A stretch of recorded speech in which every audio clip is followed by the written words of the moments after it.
At the wedding of my only daughter, which I paid for down to the last cent, my new son-in-law raised a toast. Thanks to my mother-in-law for the celebration. Now she will live with us and help around the house like a maid. My daughter only giggled. I silently stood up, walked over to them, and handed them the wedding gift. An envelope. When they opened it, their faces twisted in horror, because inside was no money, but... Before the story begins, please subscribe and leave a like. It's very important to me. It helps me create even more stories like this one. Now, enjoy listening. I was sitting in my old kitchen, in the apartment where my whole life had passed, flipping through bills. Bills for the banquet hall, for the florist, for the photographer, for that dress. The one that Lena, my only daughter, called her dream dress. Every figure stung my heart, but I forced away dark thoughts. It's a once-in-a-lifetime wedding.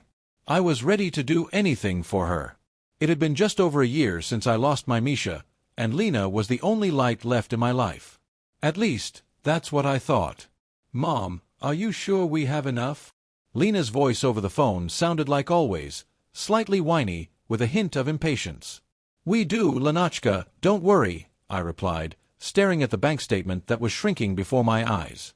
"I made a promise, that's all. CS says saving money on a wedding is tacky. The guests won't understand. S, my future son-in-law. Stanislav, handsome, ambitious, working in a high-ranking position at my late husband's company, ROI Invest. Misha always said the guy had potential. "NY, don't reveal all your cards too soon," he told me not long before he passed. "Let him work. Let him prove himself without leaning on being the son-in-law of the owner. I want to see who he really is." And I honored his wish. No one, except our old family friend and lawyer Andrei Petrovich, knew that after Misha's death, the controlling shares and the chairmanship of the board had passed to me. To everyone else, including S, I was just the widow of the founder, a modest pensioner living off her husband's savings. That day, they came over to discuss the final details. S, as always, in a perfectly ironed shirt, smelling of expensive cologne. Lena was glowing with anticipation. They brought invitation samples. "Look, Mom." Lena handed me a piece of embossed cardboard with gold lettering. "Isn't it gorgeous? Very beautiful, sweetheart. But maybe something simpler would have been better?" "That's a lot of money." I smirked, looking off to the side. "Anna Viktorovna, status comes with expectations. I can't invite partners to a wedding with invites printed at a metro kiosk." His tone was polite, but laced with condescension, like he was talking to a clueless child. I said nothing. Lately, I'd been noticing those kinds of looks more and more often. They looked at my furniture, at my old but beloved paintings, at my books. And in their eyes, I read one thing. A relic of the past. "And one more thing, Mom," Lena suddenly said, taking a sip of water. "Sis and I were thinking, maybe we could buy you something more modern to wear? It's just that your dresses, they don't quite fit the concept." "Don't fit the concept?" I repeated quietly, feeling a chill inside. My dresses, ones I always chose with such care, with the taste that Misha loved so much. "Yes," Estes chimed in without looking at me. "We're going for a European-style wedding. There'll be a dress code. We wouldn't want anyone feeling out of place." He said anyone, but I knew perfectly well he meant me. That was the first truly painful sting. I, in my own home, paid for with the money they were using to stage this European style, was the one who was supposed to feel out of place. I swallowed the lump in my throat and forced a smile. "Of course, whatever you say." They quickly changed the subject, back to guests, seating charts, music. I sat there listening, while my mind whispered, "Misha, do you see this? I'm giving him a chance, but something tells me he doesn't deserve it." When they were leaving, Fess lingered in the doorway, looked around my living room, and tossed out a comment that made me go cold all over. "Yes, Anna Viktorovna, after the wedding we'll really need to think about what to do with this apartment. Spaces like this shouldn't go to waste." He said it so casually, like he was talking about the weather. But I understood, it wasn't just a comment. It was the first step toward whatever they were planning. And for the first time, I felt truly afraid. After their visit, the apartment went quiet. But that silence felt heavy. I wandered from room to room, touching the things Misha and I had chosen together. Here was the armchair where he loved to read in the evenings. Here the table where we'd eat dinner as a family, back when Lena was little and always chattering away. She used to reach for me, hug me, say, "Mommy, I love you so much." Where did all that go? The next day, I went to the bank and paid another bill from the wedding planner. The amount was so large that my vision blurred. Floral arrangements. Live flower decor for the venue. I pictured how those thousands, tens of thousands, of rubles that Misha and I had saved for a lifetime would become wilted bouquets in a matter of days. The young bank teller looked at me with sympathy. "A wedding, I'm guessing?"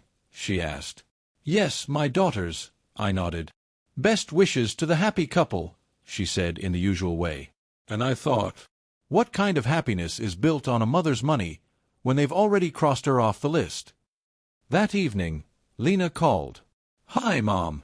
Listen, STS and I were talking about our honeymoon. We've decided we're going to the Maldives. It's so beautiful, you can't even imagine."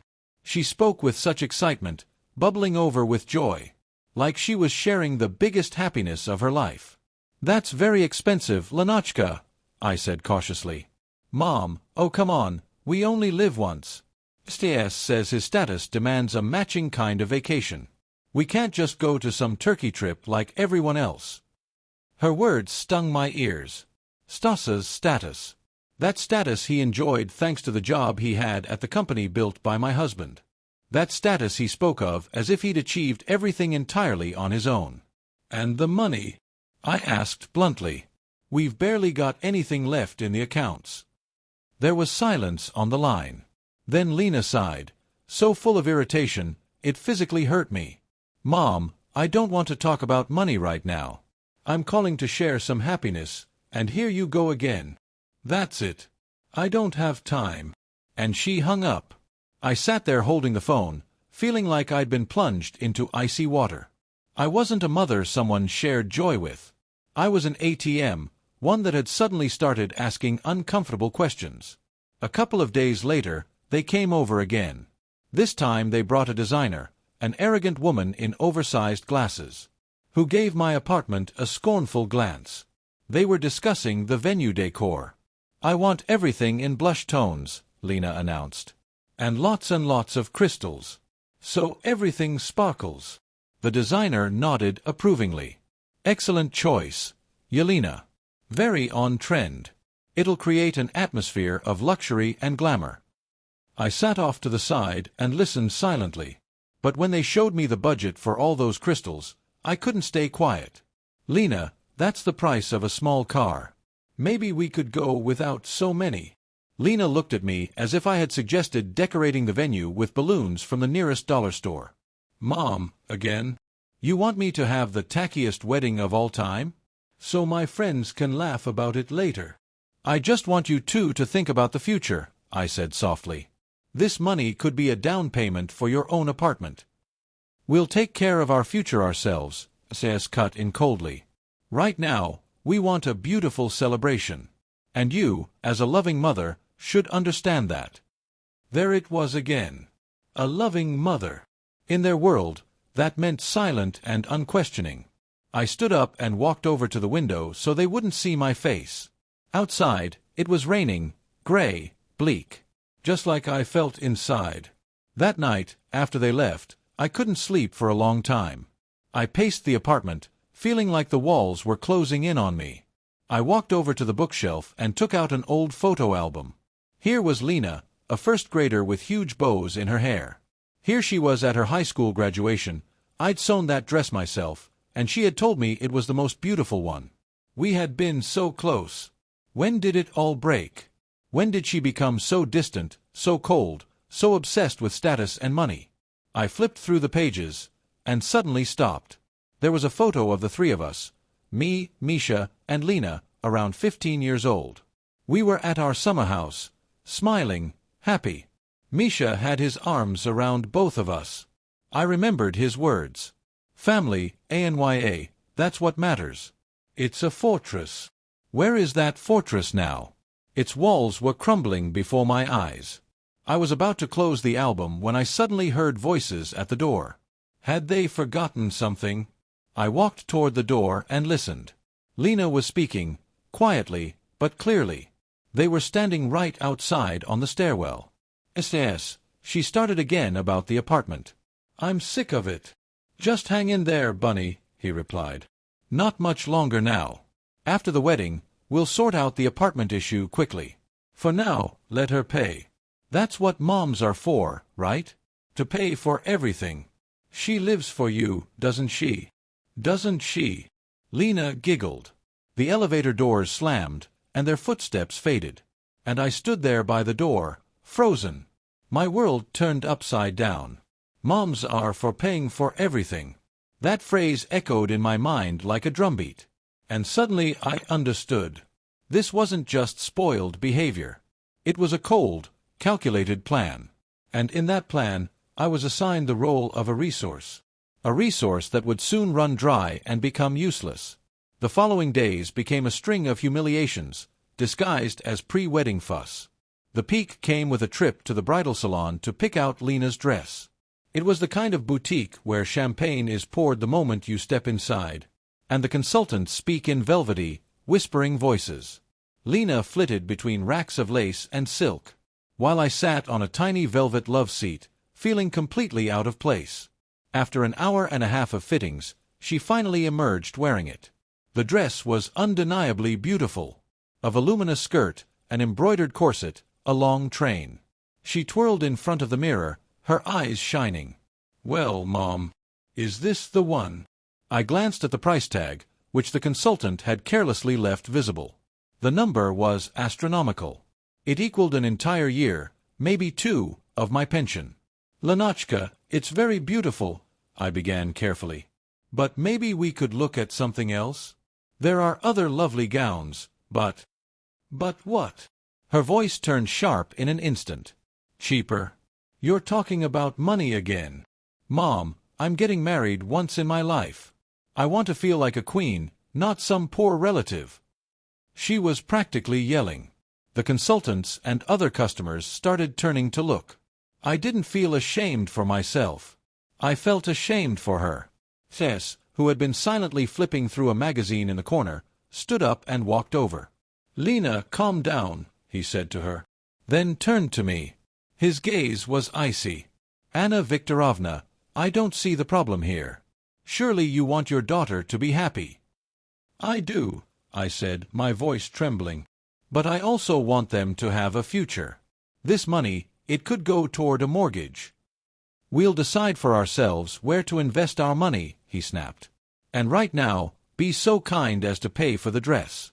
Let's not ruin Lena's mood right before the most important day of her life." He said it like a command. Like I was one of his subordinates. I looked at my daughter. There were tears in her eyes. But they weren't tears of pain. They were tears of anger. Of manipulation. She knew I wouldn't say no while she was crying. Silently, I took out my card and handed it to the consultant. While the payment went through, I could feel everyone's eyes on me. I was the mother ruining her child's celebration. When we left the salon, they walked ahead, chatting animatedly. I trailed behind them. Lena didn't even say thank you. As if it was the way things were supposed to be. I walked to my car. They headed to Stas's shiny SUV. Just before getting in, he turned to me. "Anna Viktorovna, like I said, we'll need to talk about your future after the wedding. I think you should consider moving in with us." "Moving in?" I didn't understand. "Why, I have my own apartment." "Your apartment is a great asset," he explained casually. "We can sell it for a good price. The money could go toward a down payment for our new home. And you could live with us, help out around the house, with the future grandkids. It would be lonely for you on your own, right?" There was no care in his words. Only cold calculation. He had it all figured out already. My apartment equals their money. Me equals their future maid. "I don't want to sell the apartment," I said firmly. "That's the home where I lived my whole life with your father." Lena, hearing our conversation, got out of the car. "Mom, don't start. It's the perfect plan. Everyone wins. You'll be taken care of, and we'll have our cozy nest. My apartment is not some bargaining chip, Lena. She stomped her foot. I knew it. You just don't want me to be happy. You're selfish. She slammed the car door shut with force. Ez looked at me with barely concealed annoyance. Think about my offer, Anna Viktorovna. I'm sure you'll make the right decision. He got behind the wheel. Their car roared out of the lot, leaving me alone in the parking lot. I stood there, watching them drive off. And for the first time in a long while, it wasn't just pain I felt. It was cold, rising fury. They had crossed the line. They hadn't just come for my money. They came for my home, my memories, my life. And I realized I couldn't keep staying silent, couldn't keep swallowing it all. The game had started, and from now on, I would make the rules. A week passed, a week of icy silence. Lena didn't call. Neither did I. I knew they were waiting for me to come to my senses, to give in to their perfect plan. But during that time I was thinking, replaying every glance, every word. The humiliation at the bridal salon had been the final straw. I picked up the phone and called Andrei Petrovich, our old lawyer. Andryusha, hello. It's Anya Sokolova. Anechka, so good to hear from you. His voice was as warm and lively as ever. How's wedding prep going? I'm preparing, I sighed. Just not quite for the wedding they're planning. I need your help. I told him everything. About their demands. About the apartment. About Stasa's words. Andrei listened silently. But I could feel the tension building on the other end of the line.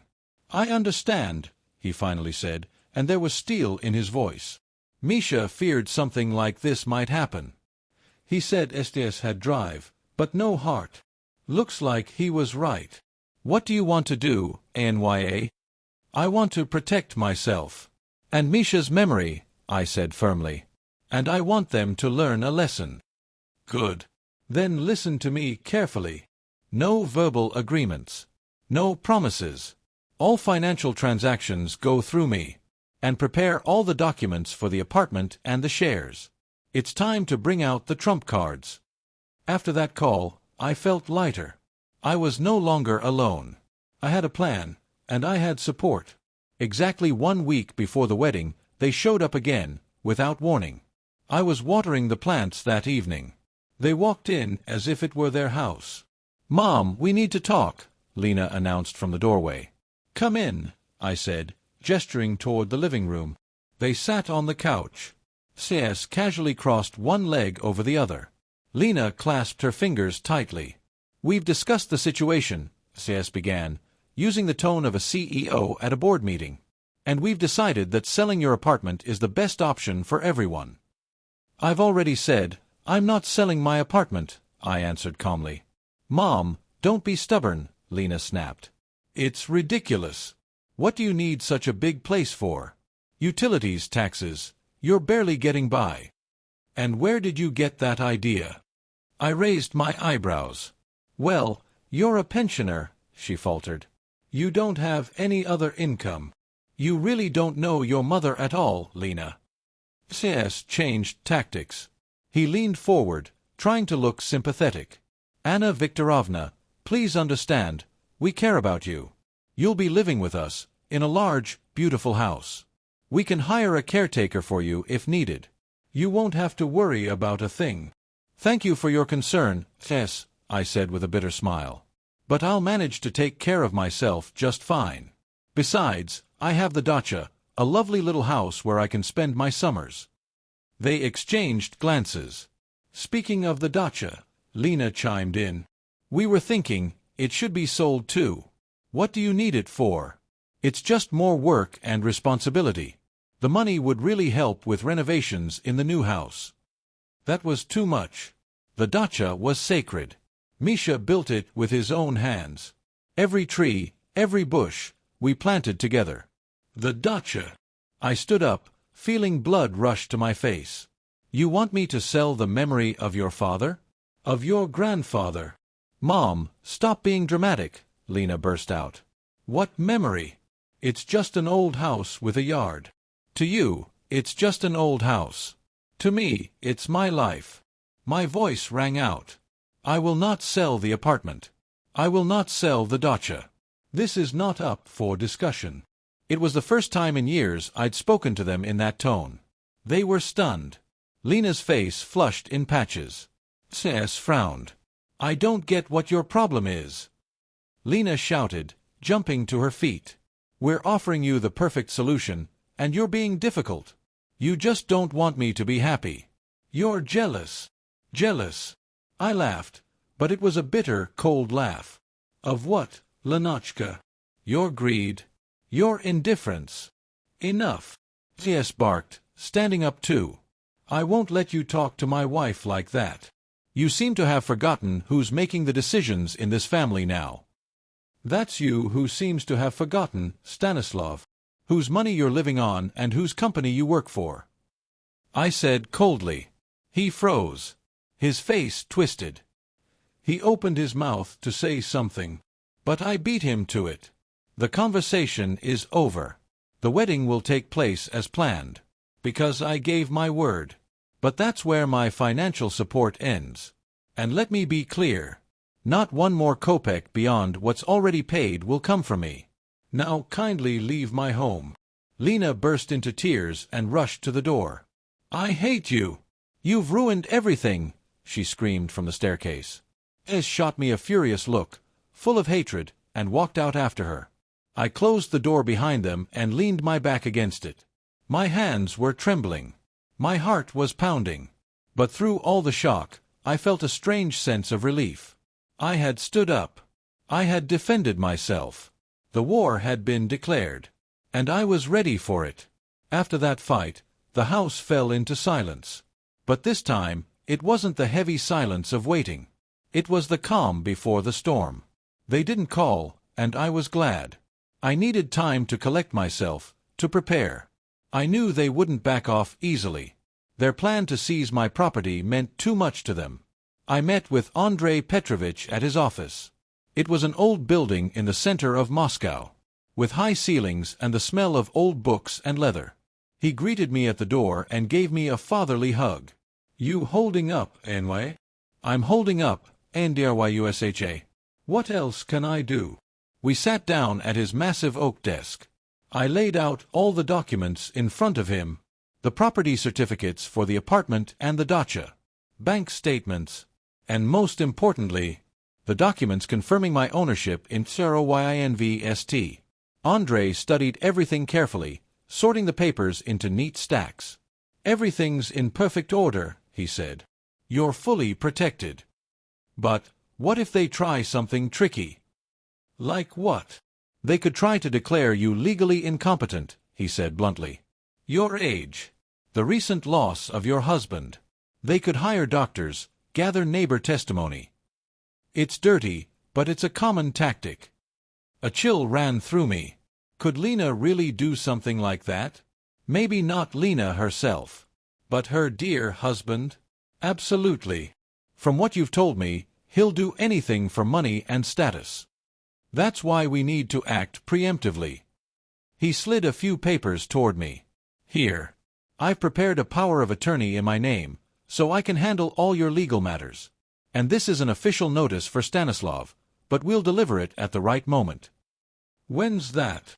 At the moment they least expect it, Andrei said with a sly smile.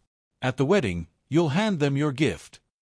But for now, your job is to stay calm. Don't react. Don't promise anything. Just wait. I went home feeling like wings had sprouted behind my back. The fear was gone. What remained was a cold certainty. I was no longer alone. And I was ready to fight. A few days before the wedding, I got a call from an unknown number. Hello, is this Anna Viktorovna Sokolova? Asked a cheerful male voice. Yes, speaking. Who is this? My name is Roman. I'm a realtor.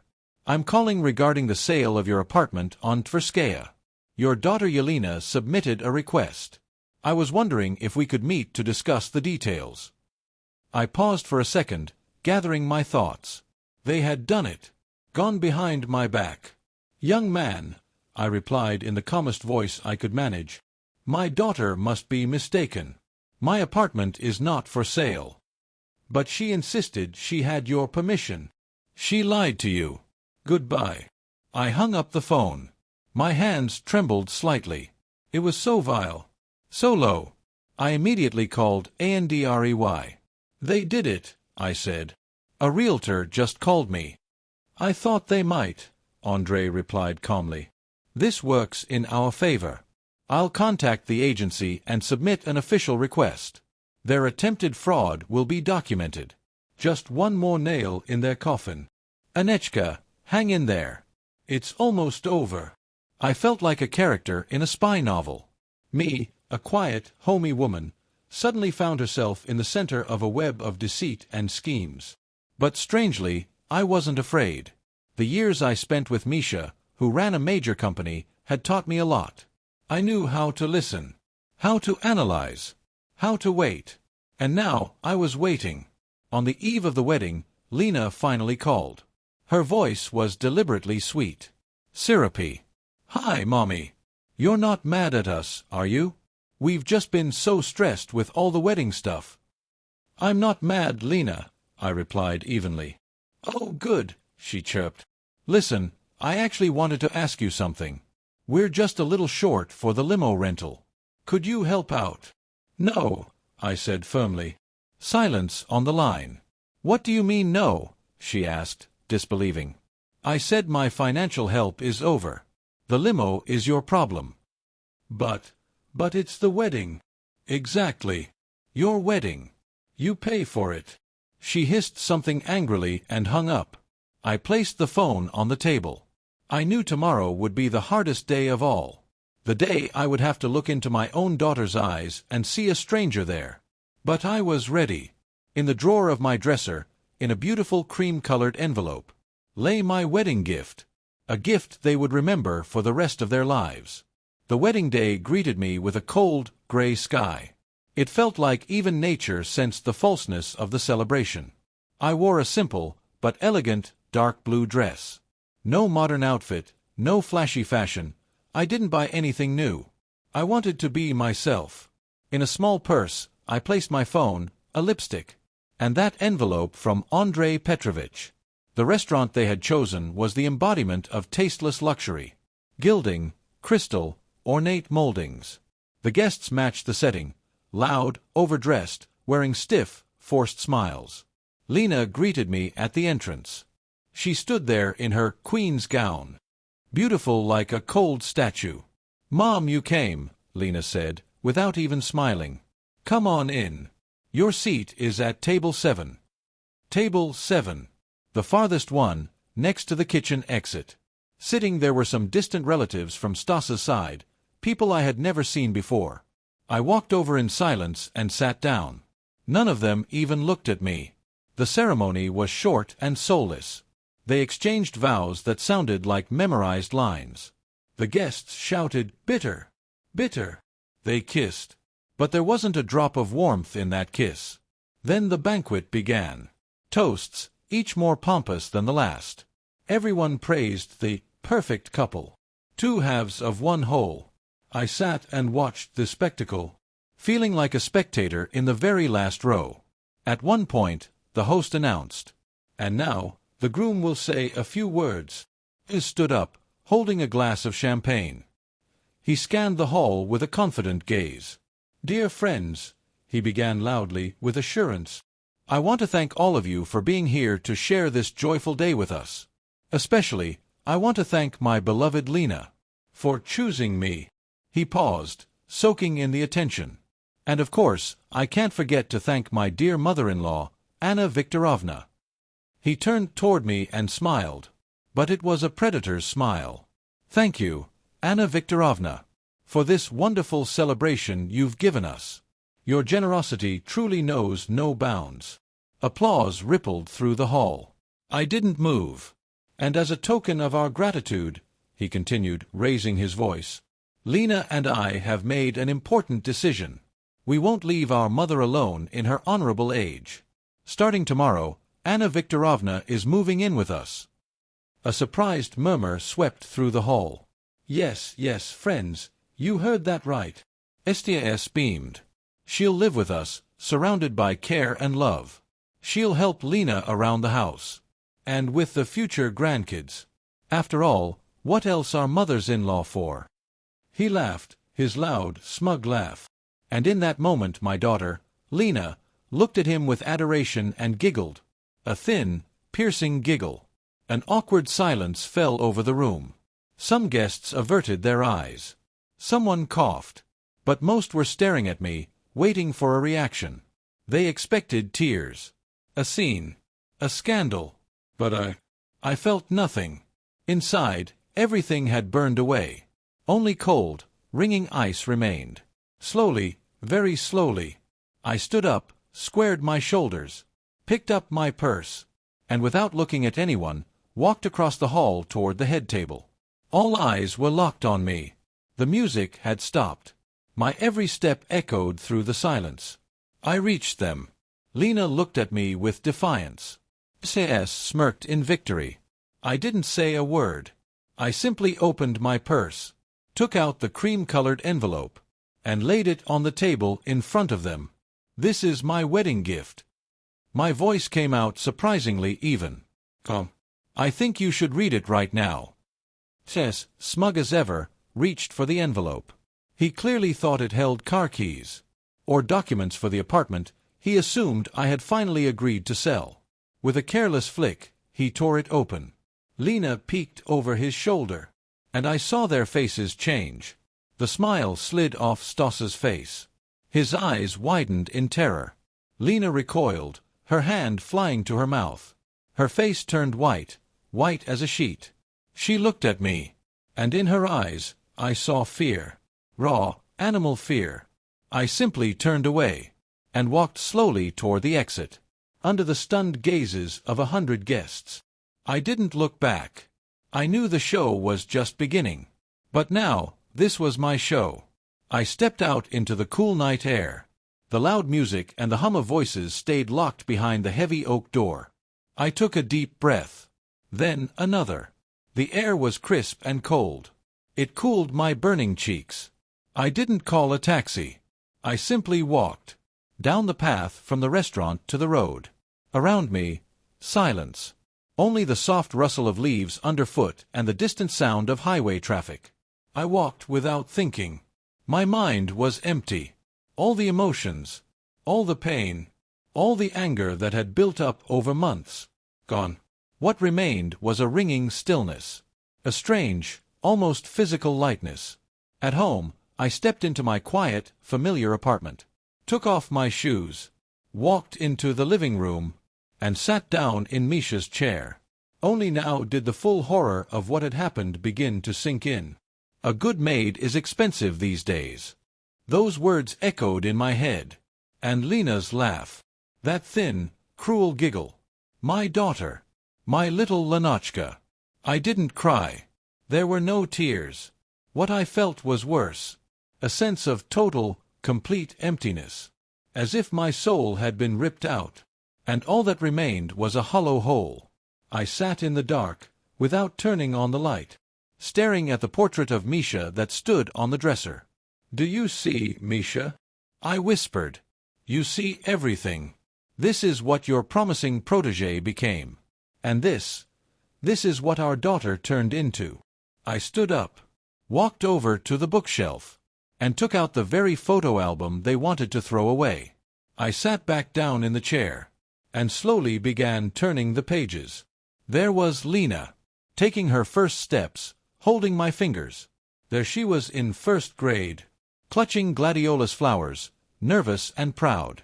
There we were, the three of us, at the beach. She was building a sandcastle. In every photo, she was smiling at me, reaching for me. How could I let this happen? Where did I go wrong?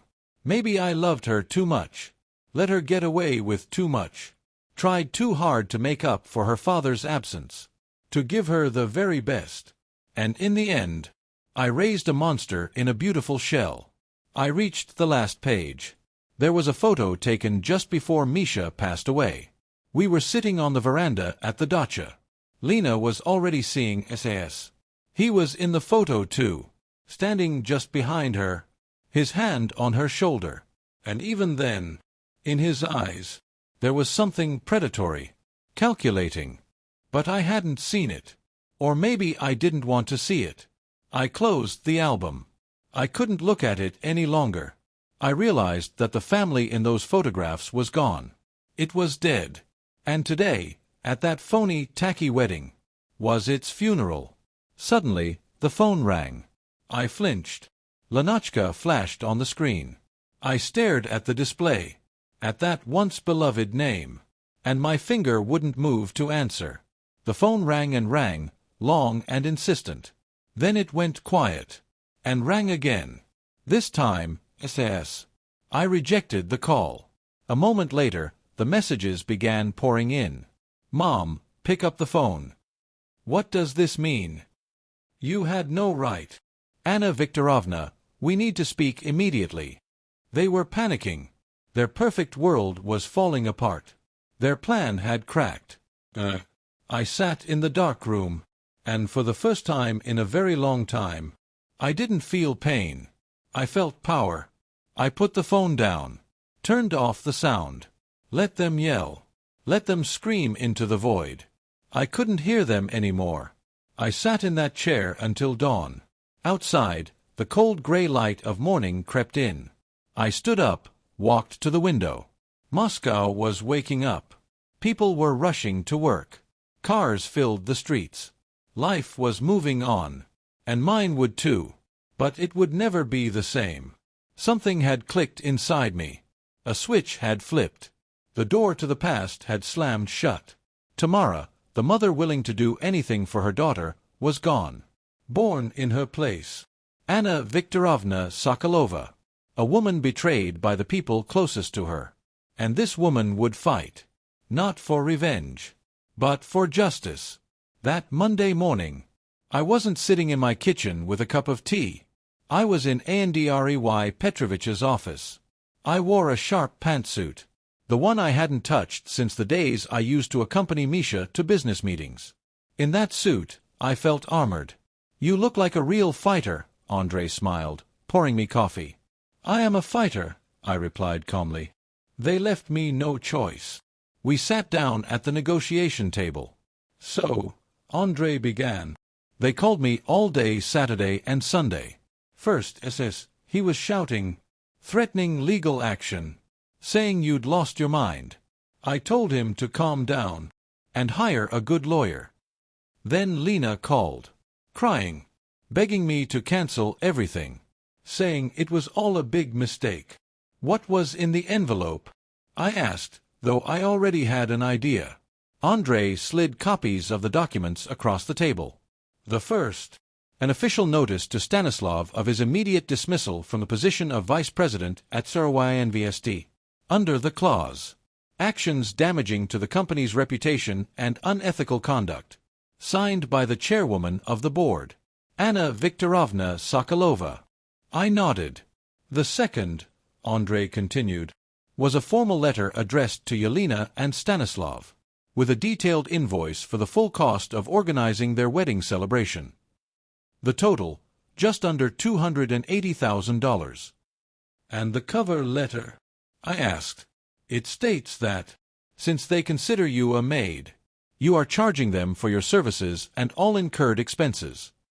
And the third item, Andrei said, is a formal notice stating that all further communication with you will happen exclusively through your official representative, meaning through me. I picked up the copy of the invoice. The numbers were clean, unforgiving. They thought I was broken, crushed, I said quietly. But they were wrong. They underestimated you, NY, just like so many once underestimated Misha when he was just starting out. He always used to say, strength is not in shouting. It's in making your move when no one expects it. You are his worthy student. And at that moment, something inside my heart thawed. For the first time in a long while, I felt pride. Not in money, not in power, but in the fact that I stood up for myself. And for my husband's memory. What now? I asked. Now comes the best part, Andrei said. This morning, at 10 a.m., there's an emergency meeting of the board of directors. You'll need to attend and officially assume your position. All board members have already been notified. It'll be a shock for them too. But our documents are airtight. Stanislav is invited as well, or rather, summoned. He'll come. He has no choice, Andrei smirked. He still doesn't believe it's real. Thinks it's just one of your clever bluffs. But today, he's in for a very unpleasant wake-up call. I arrived at the Stroyinvest headquarters, half an hour before the meeting. A tall glass and concrete tower. Once just blueprints Misha and I used to look at together. I entered through the main doors. The security guards, used to seeing me as a rare visitor, parted in surprise. I took the elevator to the top, the 25th floor, where the boardroom was located. I stepped into the room. Seated around the long table were the board members.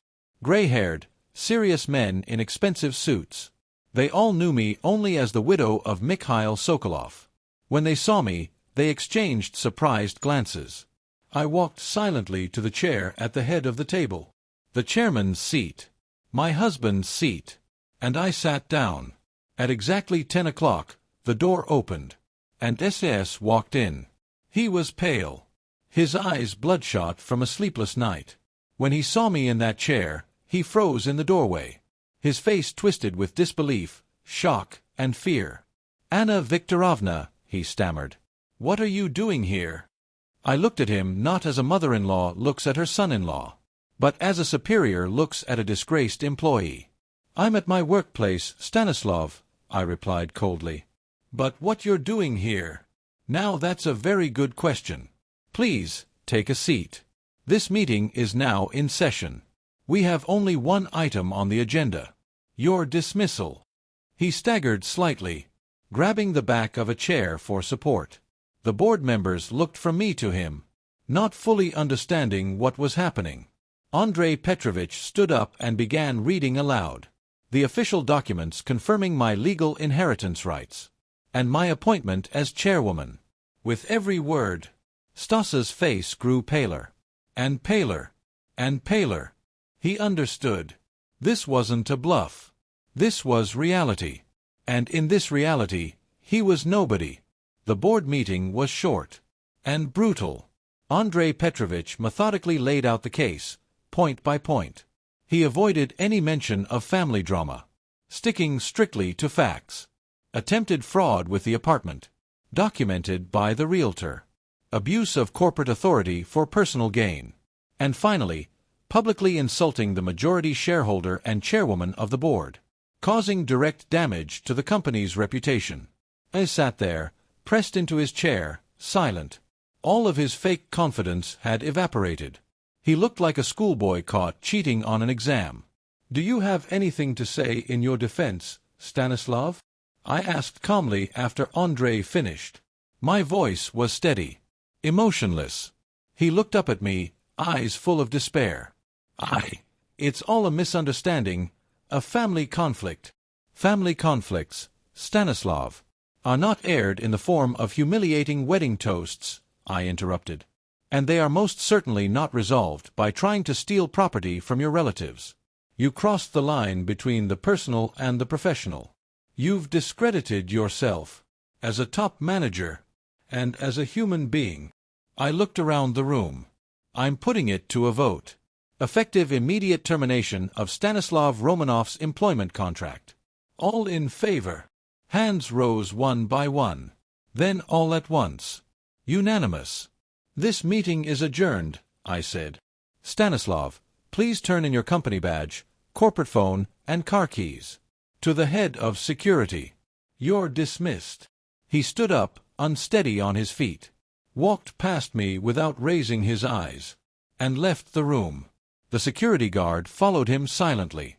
As the door shut behind him, the boardroom fell quiet. The other directors, Misha's old colleagues, looked at me with a newfound respect. "Anna Viktorovna," said one of them, a gray-haired man named Orlov, "we're stunned. Mikhail would have been proud of you." "Thank you, Semyon Igorevich," I replied calmly. "Now, gentlemen, let's turn to the current matters of the company. We've got a lot of work to do." Meanwhile, Lena, blissfully unaware, was trying to make a purchase in an upscale boutique using a shiny new credit card, one she and STS had opened just before the wedding.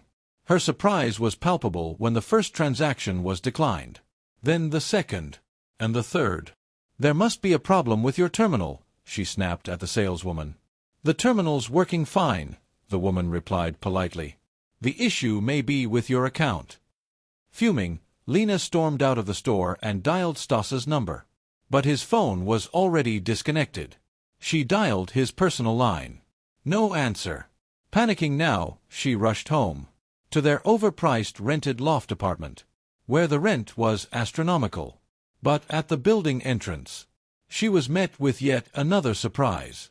An elderly, well-dressed man stood waiting, someone they had never seen before, since all dealings had always been through his assistant. "Good afternoon, Yelena," he said gently. "My name is Boris Vladimirovich. I'm the owner of this property." "I'm the owner of this apartment," said Boris Vladimirovich calmly. "Unfortunately, I'm forced to ask you to vacate the premises within 24 hours. "What? Why?" Lena stammered in shock. "We paid the rent for the full month." "Yes," he nodded. "But the issue is, your husband is no longer employed at Saraway NVST, which served as the guarantor for your lease agreement. According to Clause 7.3, in the event of termination of employment with the guaranteeing party, the lease is immediately void." Lena just stared at him, not understanding. Right then, a notification appeared on her phone. "Your accounts have been frozen in connection with a debt collection claim." Attached, a scanned copy of the wedding invoice I had handed them. She sat right down on the steps in front of the building. Her glittering world, that polished illusion built on someone else's money, was collapsing like a house of cards. That evening, I came home, exhausted like never before. But it was a good kind of exhaustion. I brewed my favorite bergamot tea, sat down in Misha's armchair, and put on some soft classical music. Then, the doorbell rang. Long, insistent, almost frantic. I peeked through the peephole. There they were, Lena and SS. Lena in tears, as pale and lost. I didn't open the door. They started knocking, then shouting, "Mom, open up! Anna Viktorovna, we need to talk." I turned the music up a bit. "You can't do this to us. You're my mother," Lena cried. I walked to the door. "I was your mother, Lena," I said softly, but loud enough for them to hear. "Until the day you laughed at the word maid. Now, I am your creditor. All further questions can be addressed to my lawyer." I heard Lena sob, a full, broken sob, as hissed something bitter under his breath. Then their footsteps faded. I returned to my chair, picked up my cup of tea. Outside, rain was falling, and for the first time in a very long time, I felt peace. Justice is not revenge. It is simply the restoration of balance. And today I restored it. The following weeks became a living nightmare for them. Their names started popping up in the society columns, but not in the fairy tale wedding section. No. They appeared under scandals. Someone from the guest list had leaked the story to the press. The humiliating toast. The mother-in-law's gift. Headlines screamed, "Gold-digging son-in-law and treacherous daughter. How a millionaire taught her ungrateful children a lesson." Their friends, who had just toasted champagne at the wedding, now avoided them like they carried a disease. No one wanted to be associated with such a disgraceful mess. SS tried to find work, but his reputation was in ruins. A termination on grounds of misconduct, especially in Moscow's business world, was a permanent black mark. No reputable company wanted a man who'd burned trust so publicly. He went to interview after interview, but all he received were polite rejections. And Lena, so used to luxury, was utterly unprepared for life without money. She had to move out of the loft. and into a tiny apartment on the edge of the city. A pity offer from an old friend. One of the few who still picked up her calls out of sympathy. She tried to find work, but with no experience and an inflated sense of self, no one would hire her. To someone who saw herself as a socialite, being offered jobs as a sales clerk or receptionist in a beauty salon felt like a death sentence. They started calling me, first with threats, then with pleas. "You ruined my life," S screamed into the phone. "I'll sue you for defamation." "Go ahead," I replied calmly. "My lawyer will be thrilled to see you in court." "Mommy, forgive us," Lena sobbed. "We were wrong. We understand everything now. Please cancel the claim. Cancel the invoice." "The invoice isn't a claim, Lena.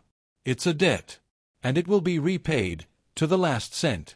One day, they ambushed me outside my building. They looked horrible. S had lost weight.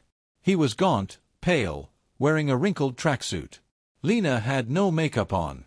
Her eyes were dull, her cheap jacket zipped up against the cold. "Anna Viktorovna," S started, blocking my path. "Please, give me a chance. I'll do anything in the company, even be a courier." "There's no place in my company," I said sharply, "for people who don't respect their own family." "Mom!" Lena rushed toward me, trying to grab my hand. "Have mercy. We're your family." I pulled away. "Family, Lena, does not humiliate you in public, or try to steal your home. You made your choice, on that wedding day." They looked at me, but in their eyes, I didn't see remorse, only bitterness and helpless rage. They still hadn't understood the most important part. They weren't sorry for what they'd done. They were sorry they got caught. "So that's your final answer?" S croaked. "Final." He spat bitterly on the pavement. "Well then, don't think we'll give up that easily." "I'm not worried," I said, and I walked past them into the building. A week later, Andrei Petrovich called with an update. They had started selling everything. The expensive car, the watches, the jewelry, most of it gifts from me. The money they raised barely covered a small fraction of the wedding debt. The court hearing for the rest of the amount was scheduled for the following month, and the outcome was already sealed. Their world, built on lies and entitlement, collapsed into dust. They lost everything: money, status, friends, reputation. Justice, harsh but fair, had prevailed. I didn't feel joy at their downfall. What I felt was a deep, bitter satisfaction that the balance of the world had been restored. They got exactly what they deserved. No more, no less. 6 months passed. Life settled into a new rhythm. Unfamiliar, but peaceful. I threw myself into work. And it turned out, those years beside Misha had taught me more than I thought. I got involved in every process, met with partners, made decisions. At first, the old guard, Misha's comrades, looked at me warily. But over time, as they saw my instinct and grip on the business, they accepted me as one of their own. I didn't try to become Misha. I was no longer trying to be anyone else. I was Anna Sokolova, a woman with a quiet voice and a will of steel.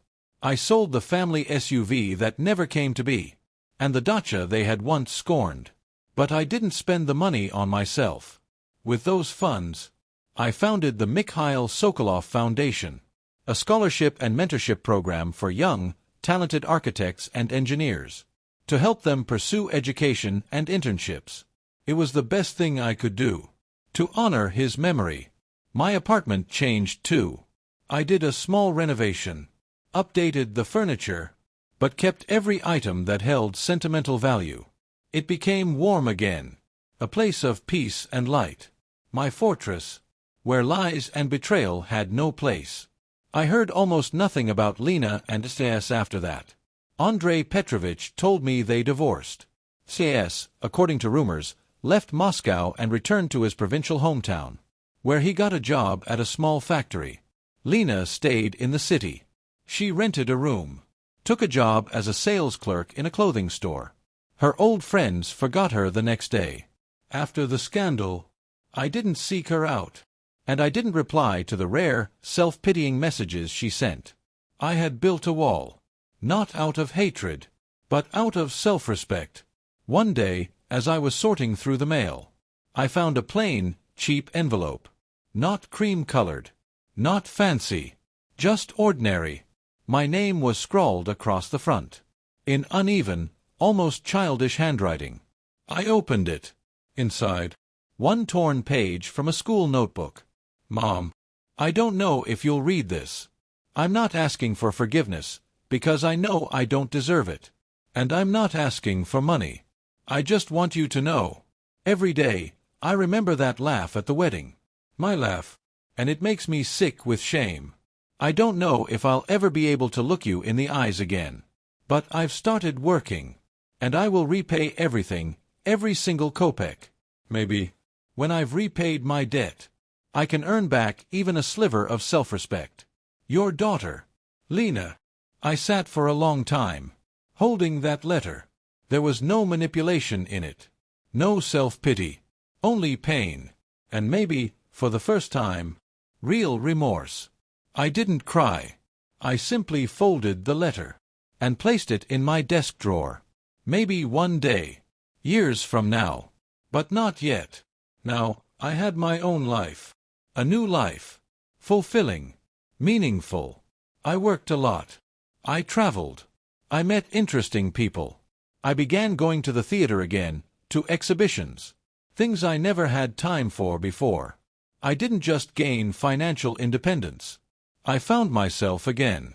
A woman who was free, strong, and finally understood her own worth. Sometimes, in the evenings, sitting in my favorite chair with a cup of tea, I would glance at Misha's portrait and speak to him in my thoughts. Do you see, my love? I did it. I protected everything we built. And I think I'm happy again. And in those moments, it felt like he was smiling back at me. Thank you for listening to this story all the way to the end. If it resonated with you, please share your thoughts in the comments. Have you ever faced betrayal by someone close? And how did you find the strength to move forward? Your support means the world to us. Be happy, and never forget to value yourself.